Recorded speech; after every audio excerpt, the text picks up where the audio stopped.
I always knew Christmas was supposed to feel warm. People talked about it like it was a soft blanket, family, laughter, belonging. But in my family, Christmas was more like a test I kept failing without knowing the rules. The message came 3 days before Christmas. Not a phone call. Not even a long explanation. Just a short text from my mother that said, "Maybe it's better if you don't come this year. Things are tense, and we don't want anyone feeling uncomfortable." Anyone. I knew who she meant. I stared at the screen for a long time, reading the words again and again, hoping they might rearrange themselves into something kinder. They didn't. My fingers hovered over the keyboard, unsure whether to ask why, or to apologize for something I couldn't name. Before I could decide, another message arrived, this one from my younger sister. "Honestly, it's for the best. You always make things awkward. Just being real." That one hurt more. Maybe because she didn't bother pretending it wasn't about me. She never did. My sister had always been the bright one, the easy one, the daughter who fit perfectly into family photos. I was the shadow at the edge of the frame, the one people forgot to tag. I typed a reply. Deleted it. Typed another. Deleted that too. What was there to say? I had spent my whole life trying to prove I wasn't a problem, and somehow I always ended up being treated like one anyway. Growing up, I learned early how to make myself smaller. Speak less. Smile more. Don't bring up my achievements unless asked, which I rarely was. When relatives praised my sister, I clapped the loudest. When plans were made without me, I told myself it was fine. I became very good at swallowing disappointment and calling it maturity. But something about being uninvited from Christmas cracked something open in me. Christmas wasn't just a day. It was the one time of year when everyone was supposed to belong. And my family had decided I didn't. I called my mom that night. She didn't answer.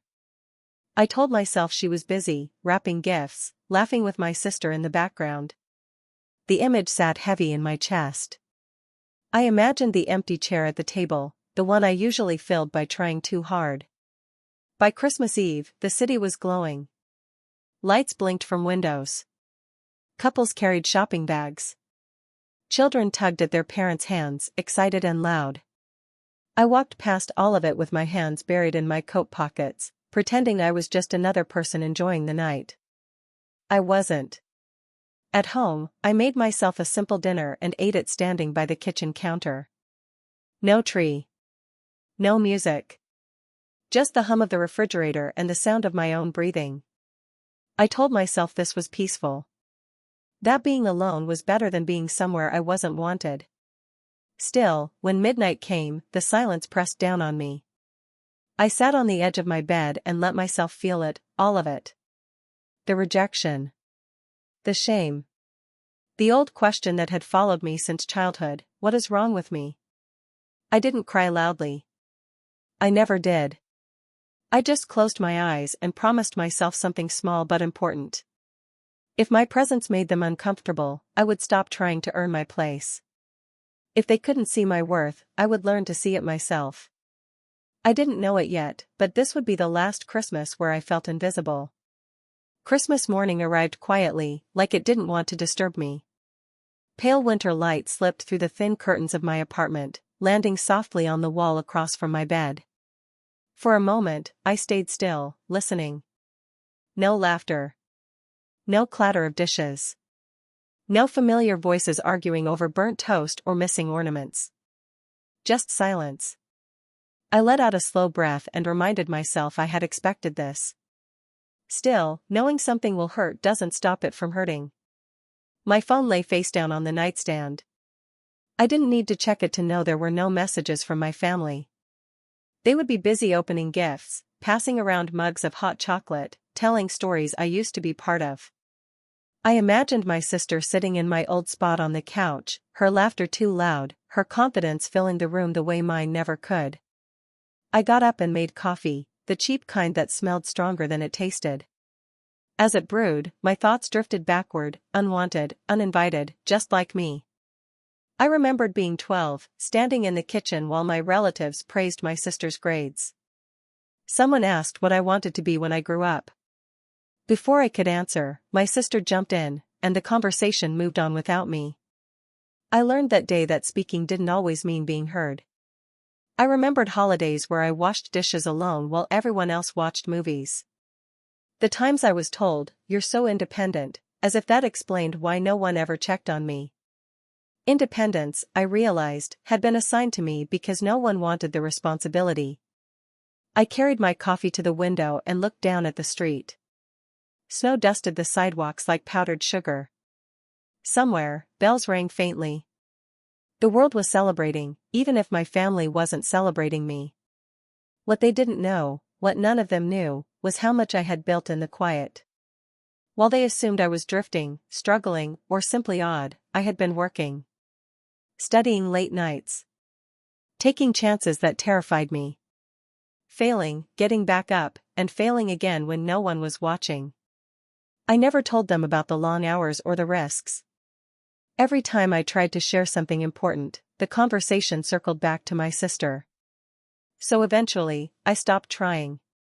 After breakfast, I wrapped myself in a coat and went for a walk. The cold bit at my cheeks, sharp and honest. I passed families taking photos, couples holding hands, friends exchanging gifts. For a moment, envy burned in my chest. Then it faded into something steadier. Peace. There was no one here to judge my silence, my choices, or my absence. No one to tell me I was too serious, too sensitive, too much. For the first time in a long while, I felt like I could breathe. Back home, I spent the afternoon doing things slowly, reading, cleaning, cooking a meal I actually liked. I lit a single candle on the table, not because it was Christmas, but because I deserved light too. As night fell, I checked my phone once. Still nothing. I set it down gently and didn't look again. Lying in bed that night, I stared at the ceiling and thought about the girl my family thought they knew. The awkward one. The uncomfortable one. The one they assumed would never amount to much. They were wrong. I didn't feel angry. I didn't feel bitter. Just certain. I fell asleep believing that this lonely Christmas was not an ending, but a quiet beginning. My phone rang just after sunrise.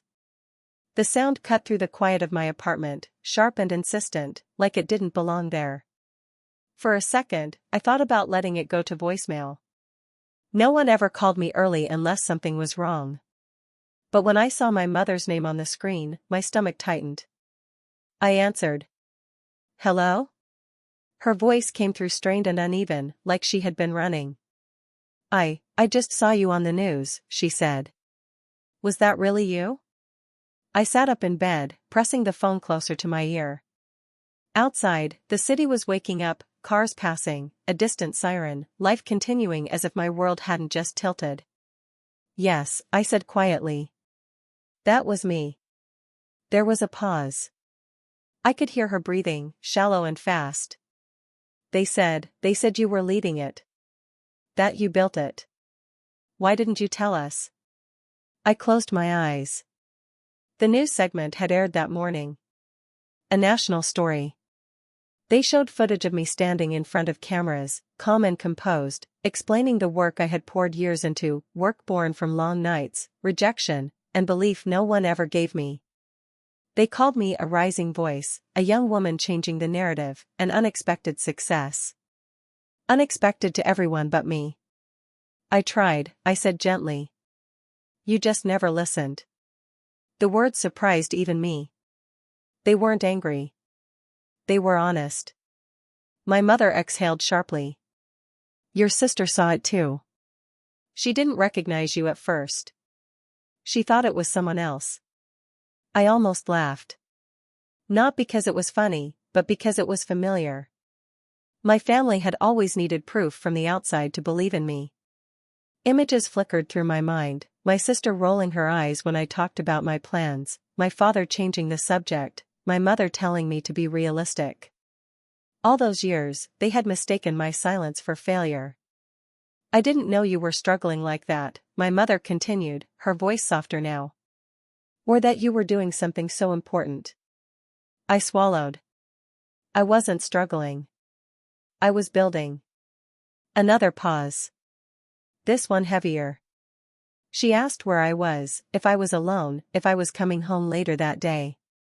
The questions tumbled out too fast, filled with urgency that hadn't existed 3 days earlier when they told me not to come for Christmas. I'm okay, I said. I've been okay.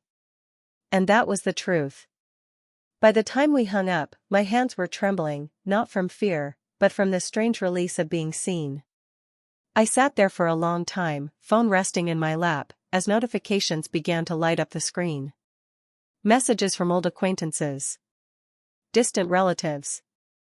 People who had never asked how I was before, now saying they were proud. One message didn't come. My sister didn't text. She didn't call. Later, I learned she had gone quiet, her confidence shaken by the realization that the sibling she mocked had risen without her approval. That the person she called uncomfortable had become someone the world listened to. I stood by the window and watched the morning unfold. The same street. The same snow. But everything felt different. For the first time, my family was looking at me, not as a problem, not as a disappointment, but as someone they had misjudged. And for the first time, I realized something powerful. Their recognition no longer defined me. By afternoon, the messages kept coming. My mother called again. My father left a voicemail, his voice careful, almost unsure of how to speak to me now. An aunt I hadn't heard from in years sent a long paragraph filled with exclamation points and pride that felt sudden and borrowed. Everyone wanted a piece of me now that the world had claimed me first. I didn't rush to answer. I made tea and let it steep longer than necessary. I stood by the window and watched the snow melt into slush, watched people hurry past with their lives and their destinations. For once, I wasn't in a hurry to explain myself. When I finally called my mother back, her voice was different, gentler, cautious, like she was afraid of saying the wrong thing. We didn't know, she said. If we had known. I finished the sentence silently. You would have treated me better. But that wasn't the apology I needed anymore. I know, I said instead. And I meant it. They hadn't known me because they had never really looked. She asked if I would come over. Said Christmas dinner was still on the table, that it wasn't too late, that everyone wanted to see me. The words felt heavy with regret, with a desire to rewrite the last few days. I looked around my apartment, the quiet, the calm, the life I had built with my own hands. No, I said softly. Not today. There was a long silence on the other end of the line. Then, almost a whisper, did we hurt you? I closed my eyes. Yes, I said. But I'm not carrying that anymore. We hung up soon after. No shouting. No accusations. Just truth, laid gently between us like something fragile and overdue. I didn't hear from my sister that day. Maybe she didn't know what to say. Maybe she finally understood what it felt like to be the one standing in someone else's shadow. I didn't need an apology from her either. I had spent too many years waiting for one. That evening, I dressed up, not for anyone else, but for myself. I went out and bought a small cake from a bakery still glowing with Christmas lights. The woman behind the counter smiled at me like she didn't know my history, and I loved her for it. Back home, I lit a candle and cut myself a slice. I ate it slowly, savoring the sweetness. This was my revenge. Not anger. Not distance. Not proving them wrong with bitterness in my voice. My revenge was becoming someone who no longer needed their permission to exist, to shine, or to celebrate. They had excluded me when I was quiet and unseen. Now, they wanted me when I was visible. But I had already learned the most important lesson of my life. Belonging starts within. Later that night, I turned off my phone and stood at the window one last time. The city lights shimmered like stars fallen to earth. Somewhere, families were still gathered. Somewhere, laughter filled warm rooms. I smiled, not sadly, not longingly, but peacefully. Because this Christmas, the girl who was once told she made everyone uncomfortable finally took up space. And she never shrank again.